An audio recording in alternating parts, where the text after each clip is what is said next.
ಪಕ್ಷದ ಮುಖಂಡರು ನಿನ್ನೆ ಮೊನ್ನೆ ದಿವಸ ಕೋಲಾರ ಜಿಲ್ಲೆಯ ಮುಳಬಾಗಿಲು ತಾಲೂಕಿನ ಕೂರ್ಮಲೆ ಗಣೇಶ ದೇವಸ್ಥಾನಕ್ಕೆ ಹೋದ್ರು. ಅಲ್ಲಿಂದ ಮೈಸೂರಿಗೆ ಹೋಗಿ ಆಟ ಮಾಡಿ ನಿನ್ನೆ ಬೆಳಗ್ಗೆ ತಾಯಿ ಚಾಮುಂಡೇಶ್ವರಿ ದರ್ಶನ ಪಡೆದು ಮೈಸೂರಿನಲ್ಲಿ ಕೂಡ ಕಾರ್ಯಕ್ರಮದ ಜೊತೆಗೆ ಸಂವಾದ ಮಾಡಿ ಇವತ್ತು ಬಂದಿದೆ. ಈ 2 ದಿನಗಳ ಕಾಲದಲ್ಲೇ ಏನು ನಾವು ಪ್ರವಾಸ ಮಾಡಿದ್ವಿ, ದೇವಸ್ಥಾನಗಳಿಗೆ ಭೇಟಿ ಮಾಡಿದ್ವಿ, ಎಲ್ಲ ಕಡೆಯಿಂದನೂ ಕಾರ್ಯಕರ್ತರು ಒಂದು ವಿಶ್ವಾಸವನ್ನು ವ್ಯಕ್ತಪಡಿಸಿದ್ದು, ಇಲ್ಲಪ್ಪ ಏನೋ BJP ಪಕ್ಷಕ್ಕೆ ಸ್ವಲ್ಪ ಉಸುರು ಬಂದಂಗಾಯಿತು, ಎಲ್ಲ ಒಂದು ಸೈಡ್ ಆಗಿತ್ತು, ಯಾರ್ಯಾರು ಬಾಯಿಗೆ ಬಂದಂಗೆಲ್ಲ ಮಾತಾಡ್ಕೊಂಡು ಹೋಗ್ತಾಯಿದ್ರು, ಯಡಿಯೂರಪ್ಪನವ್ರ ಬಗ್ಗೆ, ಪಕ್ಷದ ಅಧ್ಯಕ್ಷರ ಬಗ್ಗೆ ಭಾಳ ಕೆಟ್ಟದಾಗಿ ಮಾತಾಡ್ಕೊಂಡು ಹೋಗ್ತಾಯಿದ್ರು. ನೀವು ಮಾಡಿದ್ದು ಸರಿ ಇದೆ, ಪಕ್ಷದ ಬೆಂಬಲಕ್ಕಾಗಿ ನೀವು ಕೈಗೊಂಡಿರುವಂಥ ಕಾರ್ಯಕ್ರಮ ಸರಿ ಇದೆ ಅಂತ ಹೇಳಿ ನಾವು ವಿಘ್ನೇಶ್ವರನಲ್ಲಿ ಮತ್ತು ಚಾಮುಂಡೇಶ್ವರಿಯಲ್ಲಿ ಪ್ರಾರ್ಥನೆ ಮಾಡ್ಕೊಂಡು ಬಂದಿದ್ದೇವೆ. ಈ ದುಷ್ಟಶಕ್ತಿಗಳ ನಿವಾರಣೆ ಆಗಬೇಕು, ಪಕ್ಷ ಬಲಪಡಿಸಬೇಕು.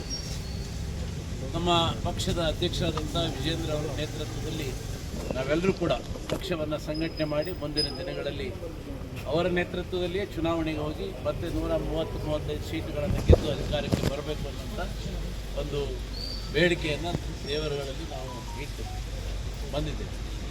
ಇದಾದ ನಂತರ ನಾವು ನಮ್ಮ ಪಕ್ಷದ ಇದುವರೆಗೂ ನಾವು ಯಡಿಯೂರಪ್ಪನವ್ರನ್ನ ಭೇಟಿಯಾಗಿರಲಿಲ್ಲ. ಈಗ ಏನು ನಡೆದಿದೆ ಅಂಥೇಳಿ, ಏಕೆಂದರೆ ನಾವು ಪ್ರತ್ಯೇಕವಾಗಿ ಹೋಗಿದ್ದರೂ ಕೂಡ ನಾವು ಪಕ್ಷದ ಪರವಾಗಿ ಮತ್ತು ಈ ಪಕ್ಷದ ನೇತಾರರಾದಂಥ ಯಡಿಯೂರಪ್ಪನವರಿದ್ದಾರೆ, ಅವ್ರ ಪರವಾಗಿ ಧ್ವನಿ ಎತ್ತಿ ಬಂದಂಥವ್ರು. ಅವರಿಗೆ ಏನೇನಾಯಿತು ಅನ್ನೋಂಥ ವಿಷಯವನ್ನು ಅವ್ರ ಗಮನಕ್ಕೆ ತರಬೇಕು ಅಂತ ನಾವು ಇವತ್ತೊಂದು 25 ಜನ ಅವ್ರ ಮನೆಗೆ ಬಂದು ಅವ್ರು ಬಂದಂಥ ಸಂದರ್ಭದಲ್ಲಿ ನಮ್ಮ ಪಕ್ಷದ ಅಧ್ಯಕ್ಷರು ಕೂಡ ಇಲ್ಲಿ ಬಂದು ಅವ್ರ ಗಮನಕ್ಕೂ ಕೂಡ ನಾವು ಈ ವಿಷಯವನ್ನು ತಂದಿದ್ದೇವೆ.